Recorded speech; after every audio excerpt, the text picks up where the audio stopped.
I'm Brittany George. I'm here with Grant Langston, and we went in, finished the Supercross season, and you ended with an injury. Can you let us know how you're feeling, how you're recovering, time-wise, what's going to happen?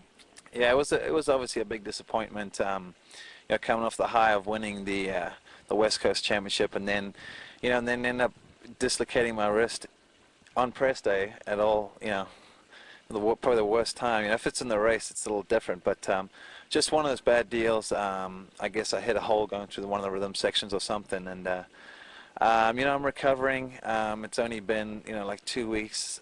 Well, not even 2 weeks yet, but getting a little bit better every day. I've been doing a lot of obviously I'm not able to ride, so a lot of other training and therapy, and just doing whatever we can, because obviously you really want to be at Sacramento this weekend. So right now I'm not expecting to set the world on fire. I'm just hoping to be there at the first couple rounds and get some good points, and then once I'm physically 100%, and I can carry on my regular training program and get healthy, stronger, fitter, pick everything up. And last year I had an injury at the first round, so it's always something. So maybe this is someone telling me I got to ease my way into the season. So I'm not expecting anything fantastic, and then I'm hoping by Southwick, if I'm getting healthier, start challenging for wins and get myself in that points battle. Definitely. Now, we know before that you've been out there on injuries and you've toughed it out. So what is it like going into Hangtown? What are your plans, and how are you going to tough out this injury?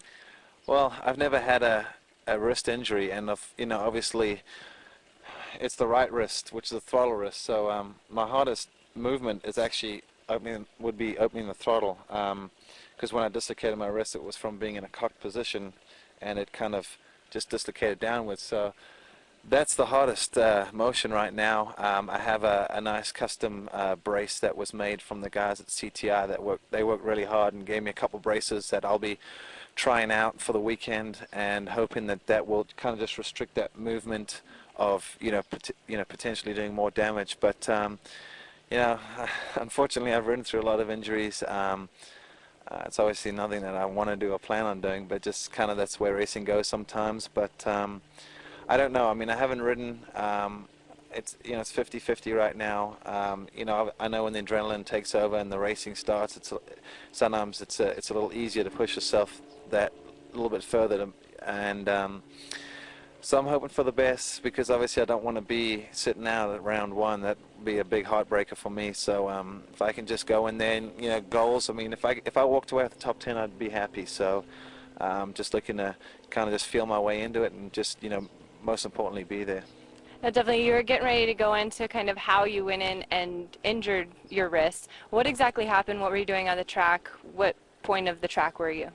Well, it was on Friday press day. Obviously, they had the top 3 riders in the 450 class, and then the West and East Coast champion out there. And we just got on the track, and Vegas is always very slippery, and they didn't have much moisture on the track. And what's kind of weird is the section we're going through was that rhythm section closest to the main grandstands, and there was the sun was kind of just behind our heads, and there was quite a glare coming off the face of the jump, because the dirt's so light. It's almost like looking at concrete. And I think I took a slightly different line. I think I may have moved this much over from where I had gone the previous lap, and next thing I took off, and the front end was down, and I clipped one of the jumps, and when I bounced, I stuck the front end into the base of the final jump. And I think with being that kind of the panic rev mode, that when I just stuffed it into the handlebars, something had to give, and unfortunately it was my wrist, and I ended up dislocating the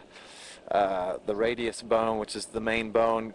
Fortunately, I didn't do an absolute complete dislocation. It's what they call a sublux, where it's out partially. Because if I'd done it completely, I'd probably be in surgery right now. So my doctor tells me I am one of the luckiest guys around to have dislocated 2 joints in a matter of a year and not require surgery. So there's a little silver lining to the dark cloud there. But so I'm just hoping that we can do everything we can, and just be at Sacramento and not lose the championship at the first round.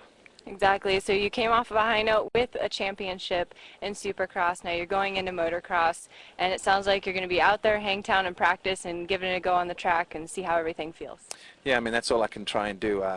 Like I said, we've just done everything we can the past 2 weeks to get the swelling down, get some motion back in the wrist, and then obviously with not being able to ride, trying to keep up my physical fitness. I was doing a lot of running and then swimming. Obviously, swimming being one of the best forms of training. There's no impact, and just paddling through the water, getting the blood flow and everything, and it's made a huge improvement, obviously, just in 10 days. And I almost wish we had another free weekend. That way, I'm pretty sure I'd be in a lot better shape going in the next week. But we just have to take it how it comes and hope for the best. Well, thank you very much. We wish you a speedy recovery. Congratulations on your Supercross season, and good luck with motocross. Thank you very much. Thank you.